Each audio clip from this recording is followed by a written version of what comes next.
ready to just rock and roll. Let's see. Enjoying the shift right now, says Stephanie.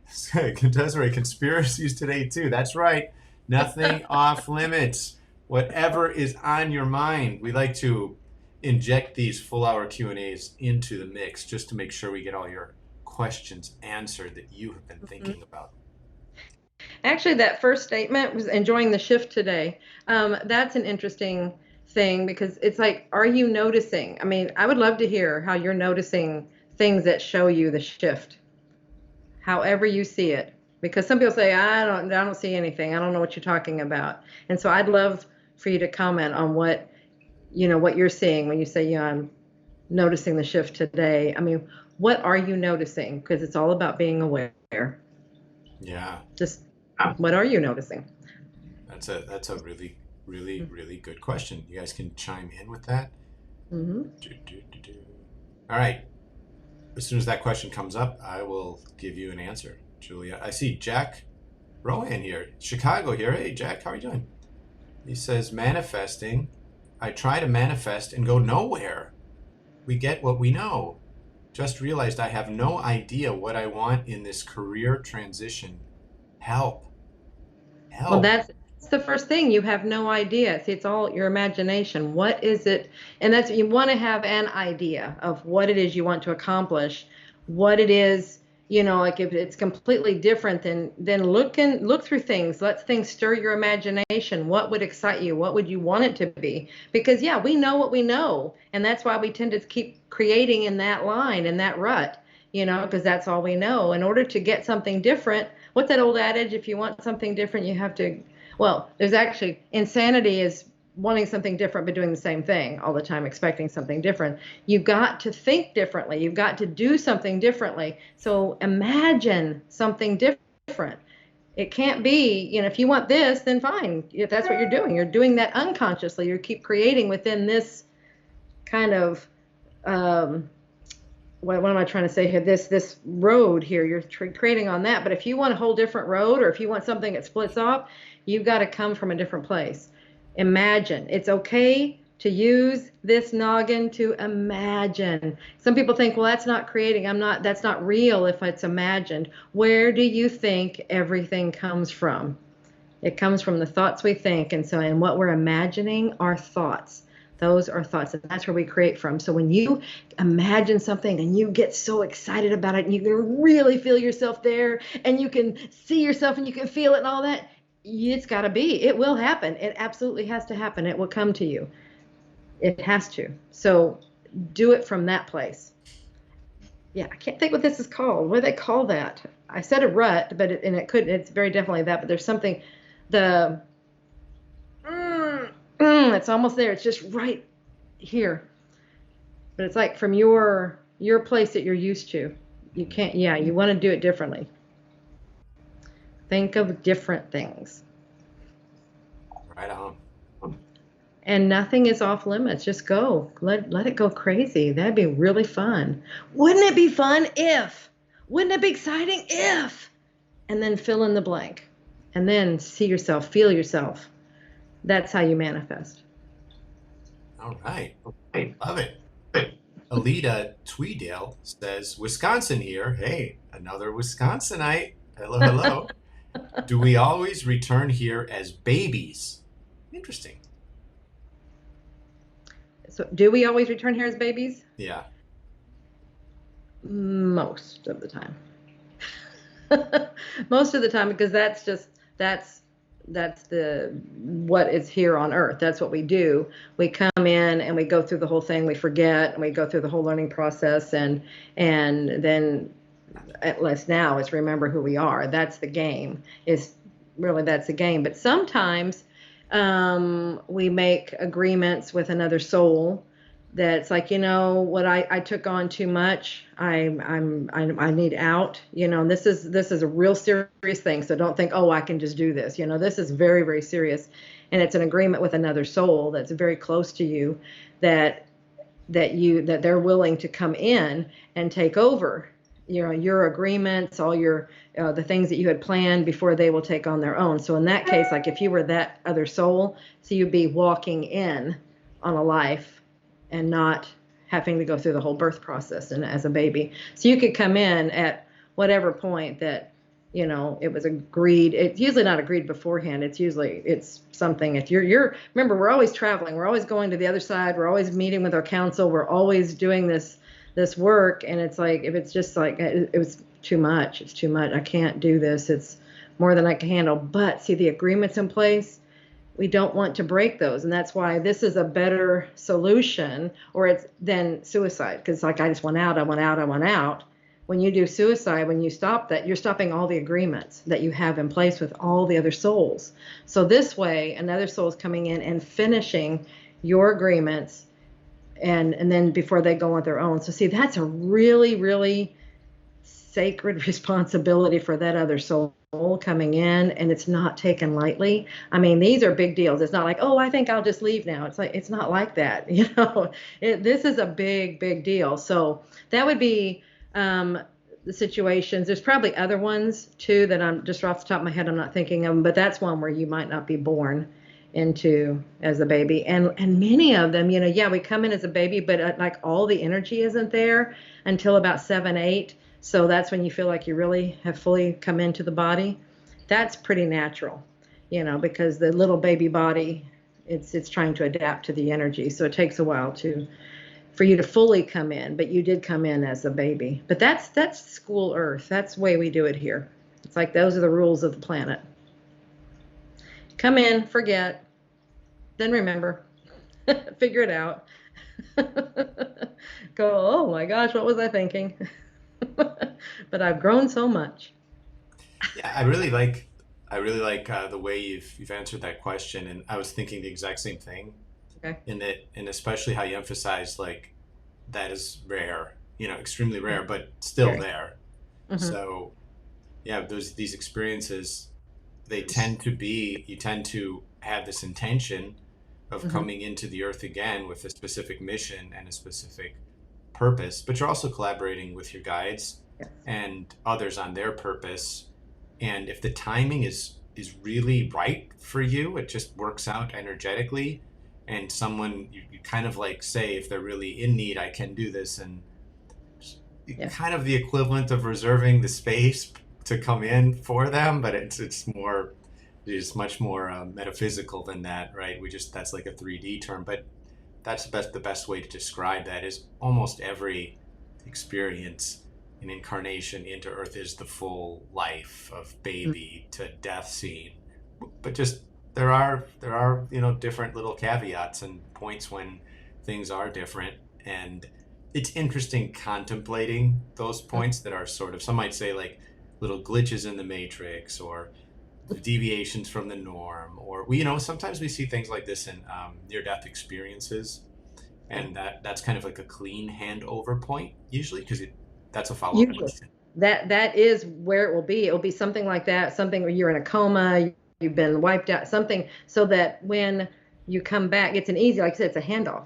It's an easy one at that point. And then afterwards, if there are some differences, if there's some little quirks that the new soul is like trying to figure out, because it takes on all the memories, it takes on all the, you know, it's like I got to remember all these things. It takes on the personality. But if there are some things that aren't quite right, it's easy to blame it on that situation. Well, you know, he was always a little different after that happened. So yeah, different soul. Exactly. Mm-hmm. That's really, really interesting. It is, yeah, very interesting. So Michael Norton says, all shift happily right now in stars, as a slogan. I'm constantly moving energy. I'd like to know how to keep the unwanted energies away, all caps, from my energetic field. I can get them back out. I just don't know how to keep them from coming in. Remember, what you focus on is what you create. And the fact that you're saying, I want to keep them out. So anytime we're like, I want you to stay away, you're focusing on that rather than what you want. So just keep focusing on this. This will naturally, what you don't want will naturally just go away. It cannot continue if you don't give it any attention or focus. It just goes. It can't. So you just stay focused over here on what you want.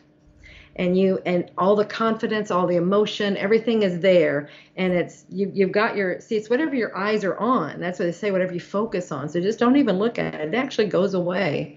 But as long as you're thinking about it, oh, but I don't know, okay, I'm gonna focus over here, but is it gone yet? Is it gone yet? So you're still focusing on it. See how it takes a whole shift of you and focusing on that. I'm always like, does that make any sense, Gaia? Yeah, sure.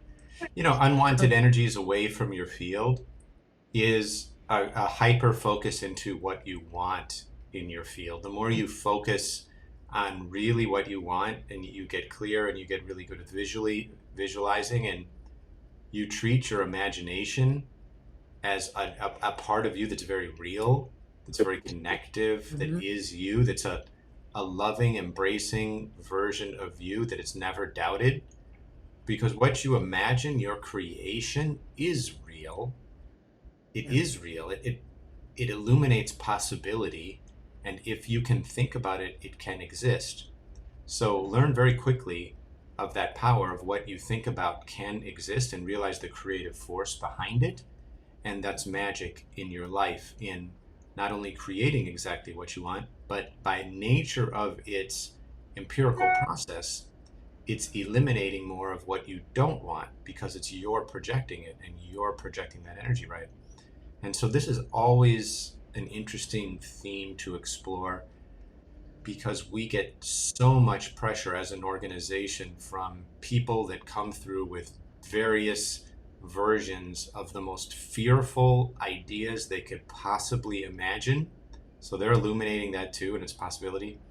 And then they put so much energy behind it, and as this sort of validity that it has to be true because they believe that it's so true. So therefore, because it's true for them, it must be true for you. It must be true for our entire organization. It must be true for all people. And the whole world, yeah, their world, and their voice is super strong behind this fear, and they don't get it when you say, no, that's not the case. And we have an observation deck, so to speak, with QHHT of thousands upon tens of thousands of sessions in contact with so many people on a day-to-day basis. And we understand the fabric of what's happening with consciousness and the same fear thing from the same people mentioning these ideas of bad stuff happening. It just comes in intermittently, right? But the vast majority of all experiences, we're like 99.99% of the stuff out there, it's all just so positive and beautiful. And it's because we want to go in the direction of love and light, where that is our core essence. And that's reflective of where we go and where we explore and where we examine. Now, you're capable of examining anything with your imagination. You're capable of examining like really, really, really, really scary stuff. And you're capable of manifesting that too in your world. So that's not to devalidate that. It's all capable. It's all a capacity. But that's not true for everyone. Yeah, exactly. That's the thing to understand. And the people that get so mad about this, they miss that part. And they're so pragmatic, they're so over the top about this. But it's okay. Everyone has their opinion. And we have our objective view of what's happening with consciousness and the people that we engage with. So it's at the end of the day, it's like, what are you most attracted to? Are you most attractive to fearful things? Are you most attractive to divisiveness? Are you most attractive to that which can hurt you? Are you most attractive to gossip? Are you most attracted to slandering people? Are you most attractive to pushing people away into being divisive? Is that exciting? Is that interesting? Is that compelling? Or are you attracted to leading people to light and love and a new shift and a new beginning, in giving people courage and empowering beliefs and ideas of not to be afraid, right? One of the coolest things you could do with your life is if you could help people not to be afraid, because at the end of the day, this is such a passion of ours, is so much of fear is just your imagination creating something that will never, ever, ever, ever, ever happen, and playing that will never, ever, ever, ever, ever, ever, ever happen video in your mind over and over and over and over again in a terrifying way that stops you from moving ahead in your life. And it's just a passion of mine to do everything I can, and we have these discussions to encourage people to take a different viewpoint, right? You don't have to, but why do you want that?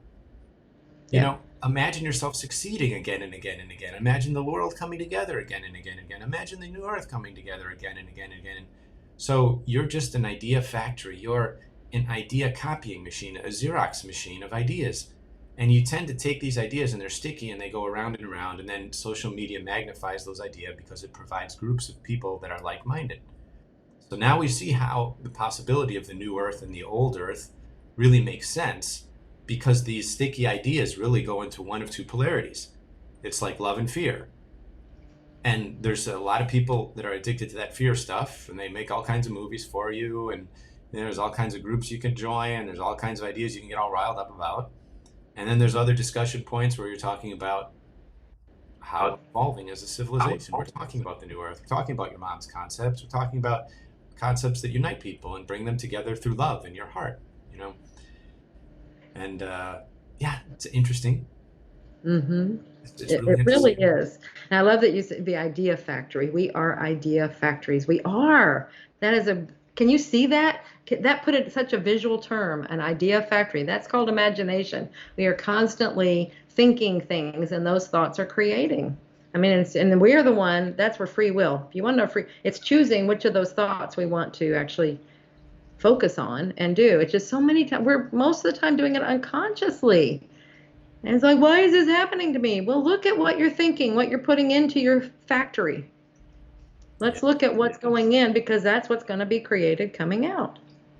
And I say the next time someone comes up to you, or you read something, or you're glancing at a video or something, and the essence of that video is like, you need to be afraid of this, right? You don't have to even listen to that. You can shut off the communication. You can think, no, I don't. You don't, because there's nothing that says you have to, that's part of your being and your essence and your life as a human. You don't have to follow anyone's words verbatim. They can't force you into being afraid of anything. Your mind is your sacred sovereign ground, and you actually have complete control of it. And this is where we get into the thing. The fears are actually creations of yourself to learn and to actually grow from and to rise from darkness to light. So there's a whole nother layer as to why we have these things as part of our growth. So it's not to negate it as being bad or wrong. It's just a tool also. Fear is a tool. And when you think about it as a tool, I like to think of fear as being fuel to momentum. You can sense something is fearful, and instead of getting really afraid and then thinking about it being afraid and then thinking about if you were there again being afraid, you can be like, all right, I sense this. If I correct myself in this way, perhaps I won't have as much of these fears, and it's getting me to take a little action. You know, is there a little action that it's asking me to take? Maybe it is, maybe it's not. But if it is, you can compartmentalize that fear into a little bitty thing that gives you a push into a little bitty action, and then not think about that fear again and stop it from a paralyzing effect. So fear is very interesting. I mean, we could talk on and on and on and on and on and on and on about the nature of it. Absolutely. There's so much to learn from it. I love, you're saying you take a little action. Mine, like I'll just scan through, you know, have all these emails in there, and their subject line, you can tell which one. I mean, their fear for sure. Many of them will have it in their subject line, and I just delete, delete, delete, delete, delete. That's my action. You know, you can, like I said, you can sense it right away. It's like, I'm not going to open you up. I'm not going to look at you. Why? I can already tell you're all about fear. I don't want to even go there. Yeah. We've got more questions coming from this. It's such an interesting, very interesting topic. Maddie Hare says, how do we change what's been put into this idea factory since a child and throughout life experiences? So change the idea of what's been put into this idea factory. Well, first you start with your present. I mean, you know that everything going in is, we can look at the past, you know, that's another step. But first you start with right now, because that's the only thing you have any control over is right now. What am I putting in? So that would come down to what influences are you allowing in your world, and what, you know, like what social media, what TV channels, what, you know, just what am I exposing myself to? What kind of movies, what kind of TV, what kind of messages, you know, just anything. because all that is going in there and you're creating, and those are creating ideas every time, whatever you do, and I have friends that say, oh yeah, but I know that's just a movie. And I know that it's no big deal, but it's like, we have to understand that's still going in. And this part doesn't have an emotion. It just sees information coming in, and that's where it's creating from. So just monitor what you are, just look at it right now. Just look at, okay, what all do I watch? What do I expose myself to? What's my environment? Just things like that. Actually, the environment is directly related to all of this. So whatever your thoughts you're thinking, if you want to have an idea of what you're manifesting, what you're thinking, look at your immediate environment. That will give you a really good clue as to what's going on in there. That's just a side note. But immediately just look at what you're watching, what's going on there. Are these fear-based? Are they, if they're violence? And it's like, say, well, I'm not going to create that. You're not going to create that specifically. Like, you're not going to create the monster that's on that screen. You're not going to create that, but you're going to create a similar type of energy pattern that comes to you. Not necessarily a monster, but, something, maybe that monster was invading or someone, whatever. So you might have things invading your privacy or things in somehow, see how I mean? It's a similar pattern. It's not going to be that verbatim thing, but look at what's going on as to what it's creating. It's just it forms a pattern, and it's based on what's being put in. So I would just look at, what am I watching? That's really the place to start. What kind of people do I allow in my world? What kind of thoughts, like when they, like Kai was saying, like, the ones that, they want to tell us this is the way it is and stuff like that. How much how much credence do you give them? And sometimes those are people that are very close to you that do that. And so it's like, I have to make some decisions here on how much maybe I want to allow myself to be exposed to that. So that's just where, and I'll tell you, if you change your thoughts, when you start shifting these things, and then you consciously make a decision to think different things, the people around you will change. It's not that they have to leave, they will just change, because that's just how the agreement is. It's really interesting when you look at the whole creation process and manifesting process. Is we have our road. I'm still trying to think what this is. The lane, your lane. You're in your lane, I'm in my lane, so we do things in our lane. Okay. So you're on this lane. Remember, we are multi-dimensional beings, and we have thousands and thousands of other us's, and everybody has different thems. And so when we need parts played to fulfill some of these roles, to fill in this picture, then these people will play those roles. And sometimes in one theme where we're creating scary things, that person can be presenting scary things. They can be this monster in our lives, so to speak. But in another lane, when we're coming from this place of, positivity and nice, whatever, you growing and learning, and a beautiful thing, then that same person can be playing a whole different role of, so they're not a monster now, they're an advocate, they're a cheerleader, whatever. They're still they're playing a supporting character in some way, because that's your agreement with them. They've chosen to be that person for you. Sometimes that's not their agreement, and a whole other person comes in. See, this is where we just know that things will happen. We're the ones creating, but it's not conscious. We're doing these things based on what we're thinking, and then the other parts fill in based on agreements that we have made on the other side with these souls. Can you play this role for me while I do this and work on this? Remember, we have all these different worlds going on. So when you've done that, this is where it gets deep. But when we've done that, see, we've shifted timelines, we've shifted things. And so that's where the other one, you can say, but what happens to them over here? Well, that one's still playing out. It's just that's not your focus anymore. Your focus is this one now. That one over there is still there, and it'll be there if you want to change back to those thoughts. And that's why sometimes it's like, why is this happening again? You shifted back into those thought patterns. And that's why that world is always there waiting if you want to shift back to that, or you can have this one, or you can have this one. See, it's up to you and what you think, what you believe, where you want to be. It's you. We are the ones creating our worlds. it's really it's big, and it can sound really complex, but it's really as simple as, what thoughts do I want to think? So it goes back, the question was, how do we change those? Change what you put in. That old adage, when computers first came out and people are like, why is my computer doing this, why is it doing that, people said garbage in, garbage out. That's all the computer knows. Our brains are computers. Yeah. What goes in comes out. It's what it creates from what comes in. Yeah. Really, really fascinating. I love this topic. You might have a similar expression of answer for the next question. A lot of synchronicity here. Nicole Bundy says, I have anxiety and take medication. I try to focus on the positive, but I can definitely go down the rabbit hole of things. How can I get to that good, positive place in my mind?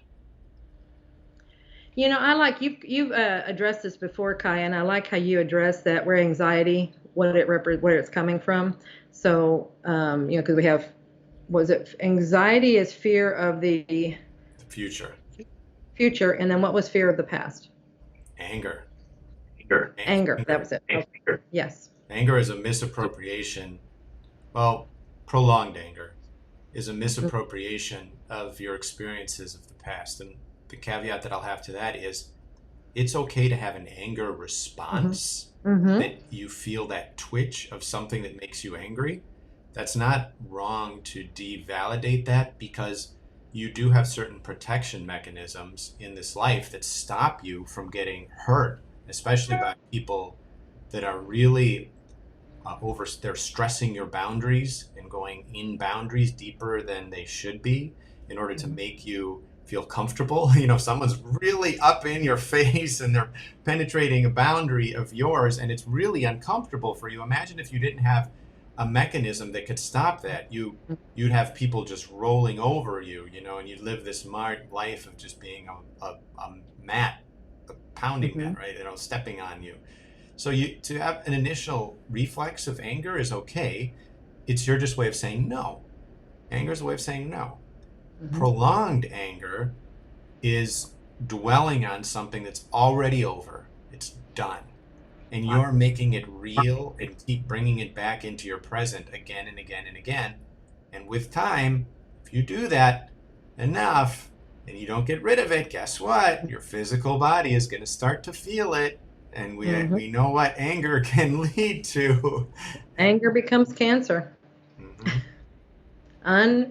Unreleased, where you've not vented it, you've not put it into its place and let it go. When you don't let it go and you just keep hanging on, it will eventually turn into cancer. Yeah. And now the other side of it is the future. Anxiety is playing this thing in the world of something you're anxious about, afraid of, uncomfortable with. It's a future event, and you keep replaying it again and again and again and again. And what that does is it stops you from taking action. It just freezes you, because you have a deep fear of any action is going to lead to that undesired outcome. So the antidote to any of these two things is to double down on you as being a present being, and realizing your present is all that matters, and understanding that, and being very, very comfortable with being a grounded, present person. And then some people say, oh, what does that mean?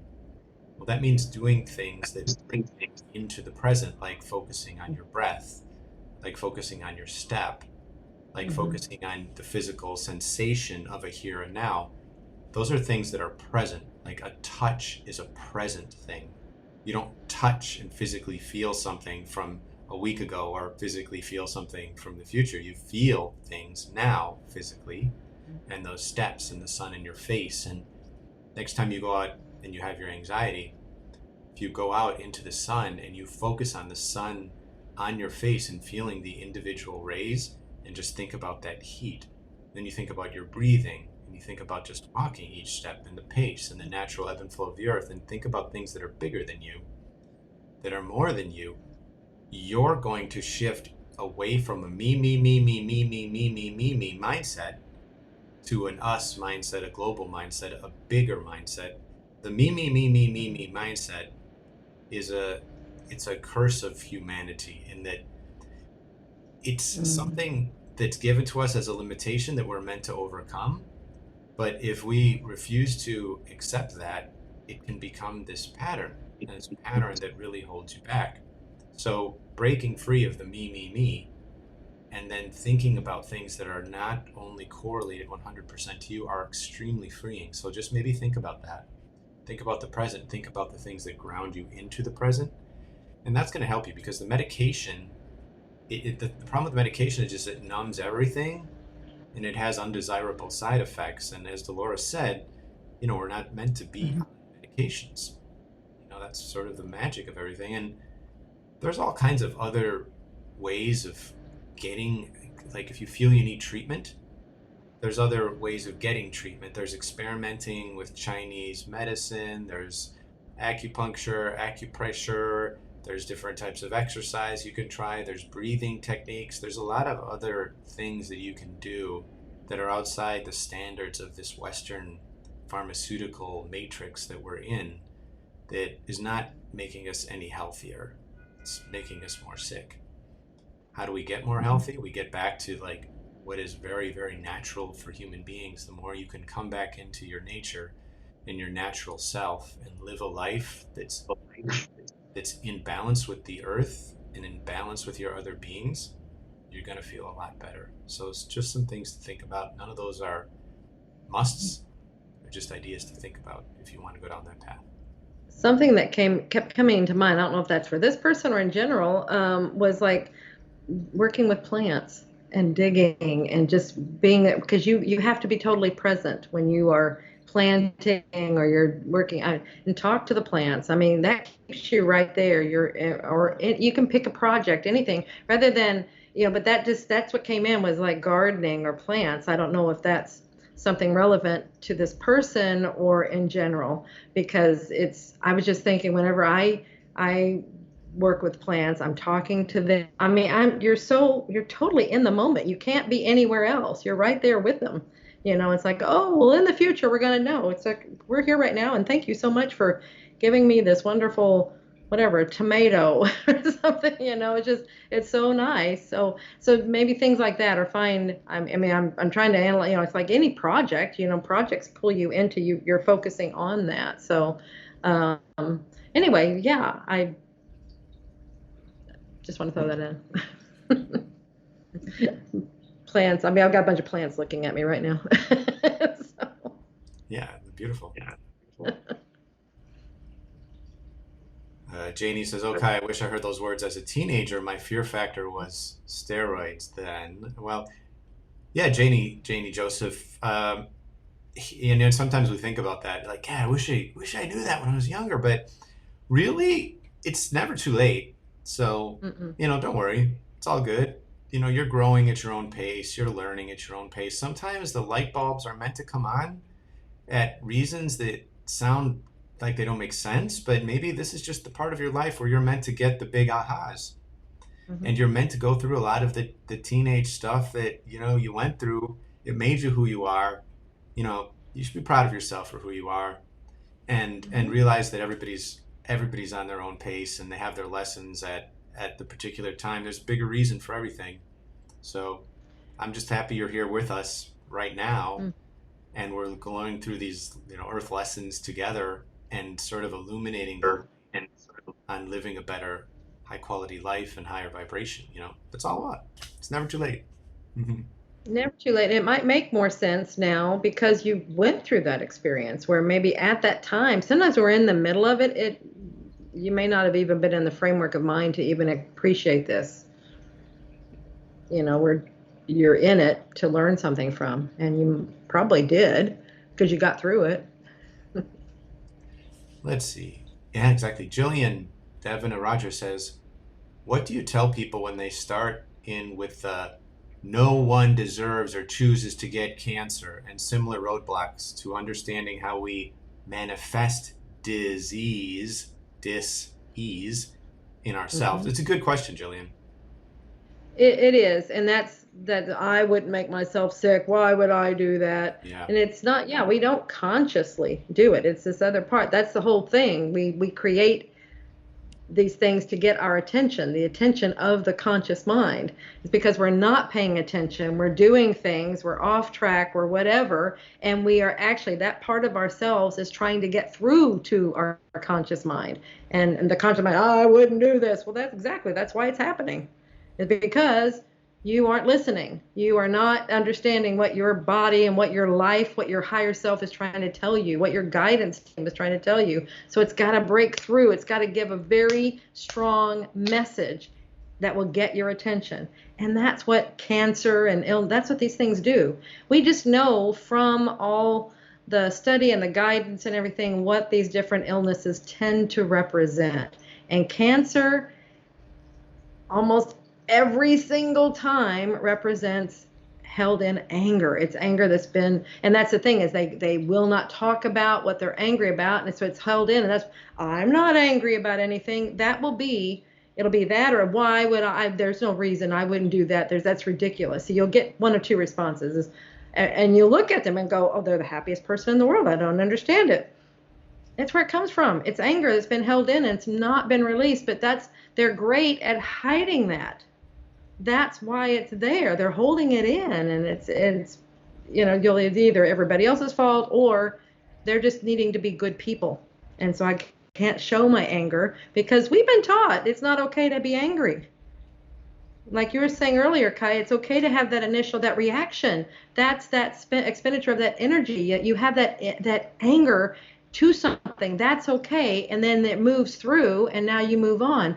But when you don't do that, it has to go someplace. That's energy. That's energy. Everything, our reactions, our thoughts, all that's energy, and they're meant to move through. And when we hold on to them, we don't let it have that reaction, it stays somewhere.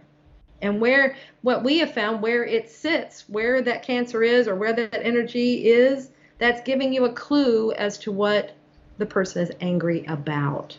So that's for that. So that's where we can go deeper in there. But yeah, that's what you say to them. I mean, sometimes people aren't ready to hear it. They just, and that's okay. They got to work through their own thing. But see, some of that, they're angry now at the message. That's ridiculous. I want to say, of course.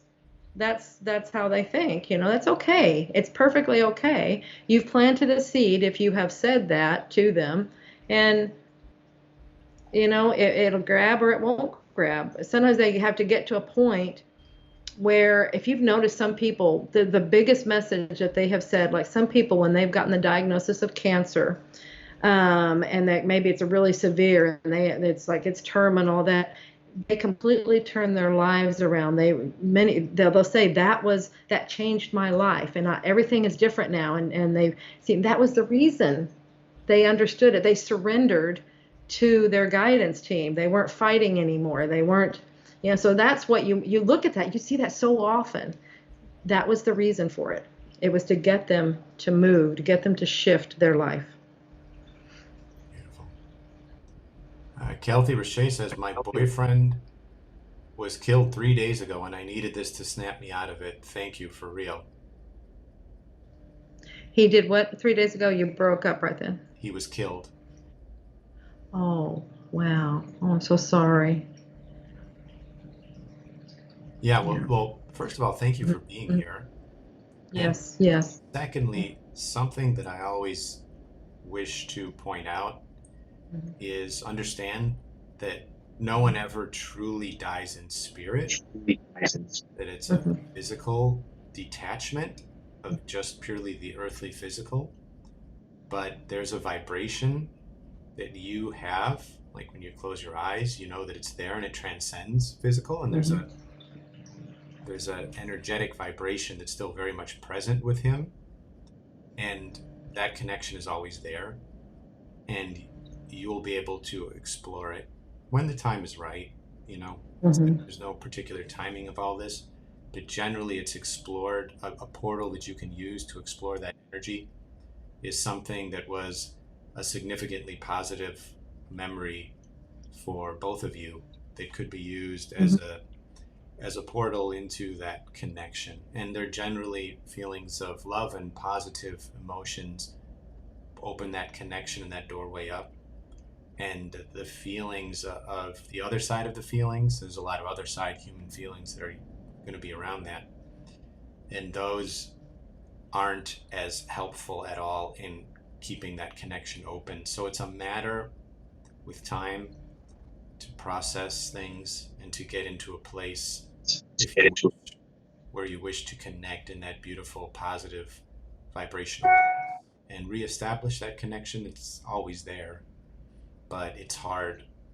The stuff we go through in the physical, there's no question about this earth being a place of significant challenges.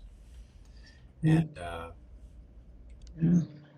yeah, glad you're here though. Absolutely. So glad you're here. Like you said, Kai, this is the planet of challenges. That's why we came here, so we can learn and we can feel that separateness, and then remember who we really are, and that we're all one, and we're all connected, and we never die. And it's like we don't die. This suit may die, it may pass when we're done with it, and that's when we pass. It's because we're done with what we wanted to do in this incarnation, and now we're moving on. But it doesn't, it still hurts, absolutely. And please feel that. I mean, feel that emotion. The grieving process is real. The human part of us, the conscious mind, it needs that. It needs to go through that. But then on the other side, know that, yeah, he's still there, and you can connect anytime you want. He was done with what he wanted to accomplish in this incarnation. And then probably some major things with how he passed. We all choose how we pass. And I'm sorry that I don't want this at all to be insensitive.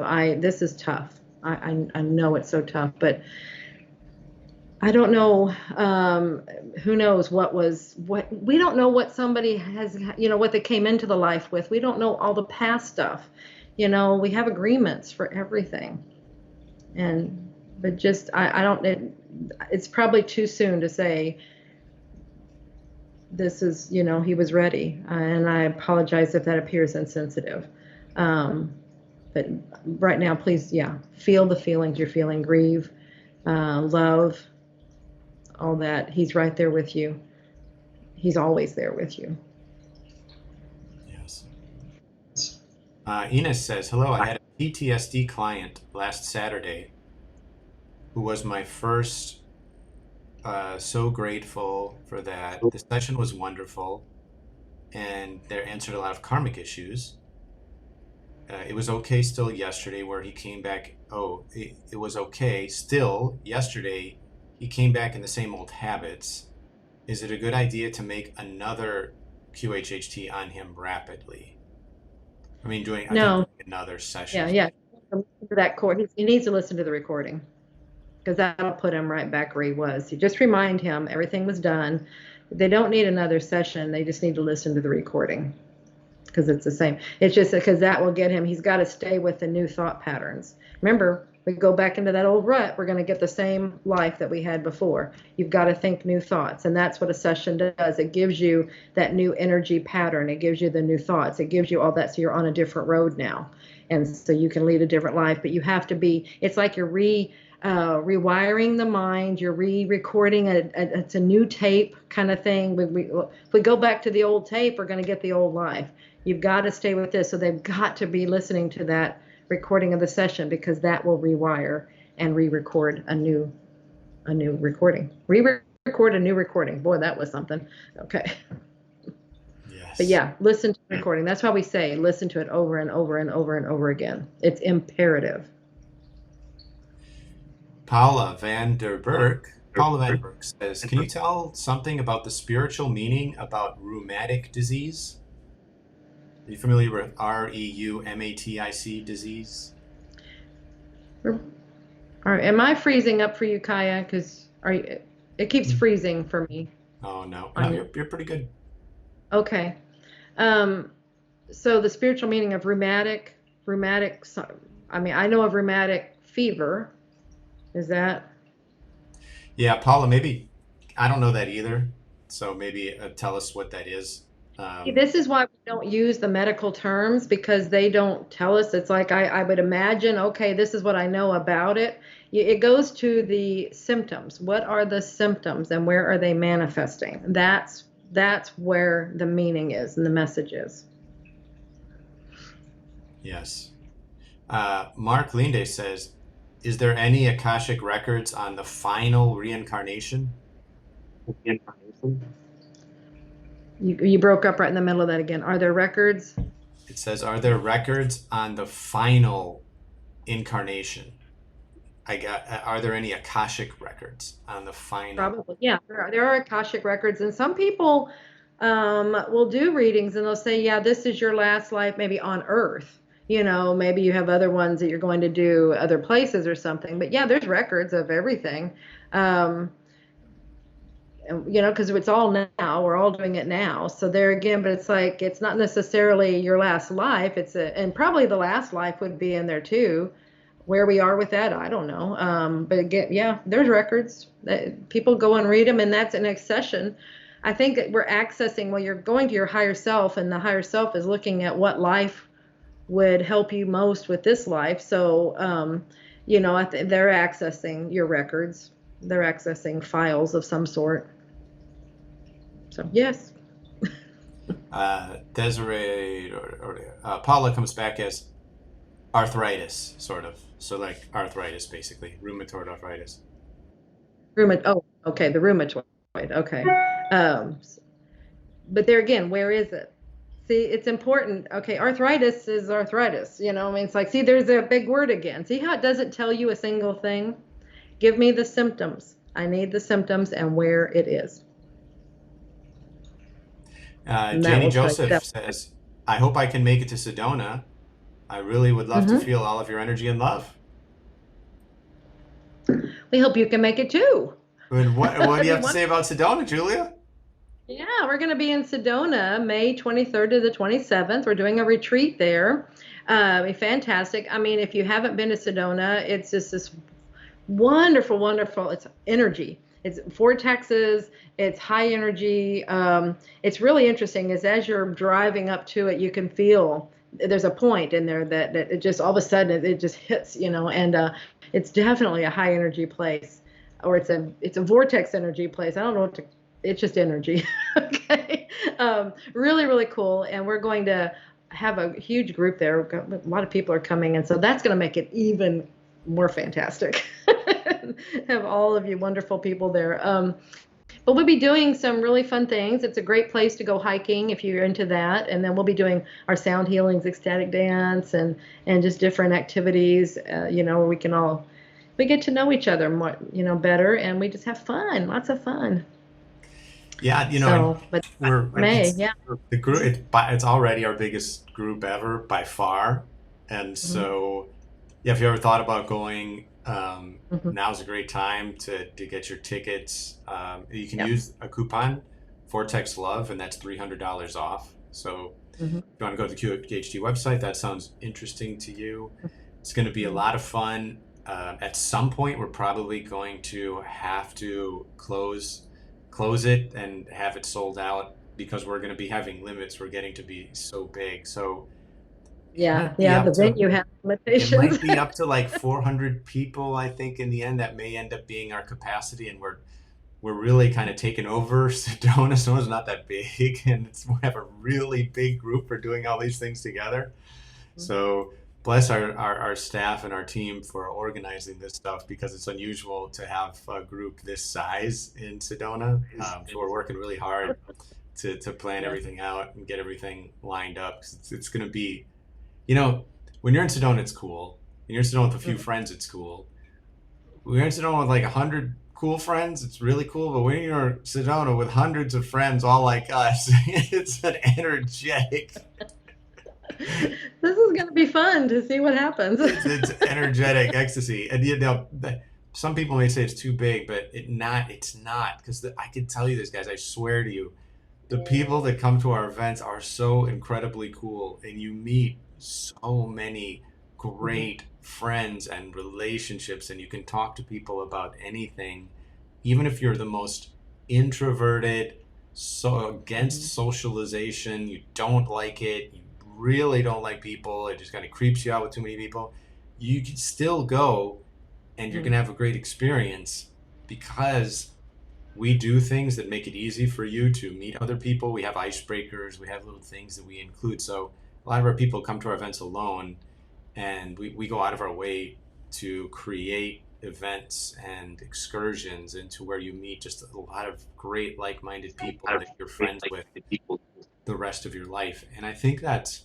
a mission of part of what we do is we take that into consideration of like coming to any of our events completely alone is 1000% fine, and it works out really well. So you can come alone, you can come with friends, family, whatever you want. You don't even need a practitioner, but it's a really amazing experience for you to feel yourself in this really high spiritual level. And if it's not this, I mean, come to something in the future, but it's really, really cool when we're together. You know, it's nice. I value personally getting to meet you guys, spending time with you. It's so fun. So yeah, lots of, so we do our Navajo ceremonies there, says Yezi. You know, that's awesome. Why don't you reach out to Ginny, who just posted below you, to talk about your Navajo ceremonies, because we're interested in doing some indigenous ceremonies with the various tribes, the various American Indian tribes that are there. So it's going to be awesome. And Julia, what do you say to people about QHHT? Yeah. If you are interested in helping people to get to these answers and help them understand and remember who they really are, my mother created QHHT, Quantum Healing Hypnosis Technique. She created it, developed it over her 40, almost 50-year career of hypnosis, and that will do just that. And that's where the information in her books came from. So if you're intrigued by any of that, you can go to QHHTofficial.com. You can use this coupon, Lots of Love, and that will get you 10% off the price of the level 1 course. So if that's something that resonates with you, we'd love to have you on board. Love to have you on board. And at that note, we're at the end of the hour. You guys, another beautiful conversation that we had. Thank you so much for your dynamic questions and helping us to explore consciousness. We are so grateful to you, and such a pleasure and honor to be on this journey with you, expanding consciousness and reawakening our higher, the highest versions of ourselves into this journey, and reminding us how powerful we really are. That's what it's all about. And next week. Absolutely. Bye, everybody.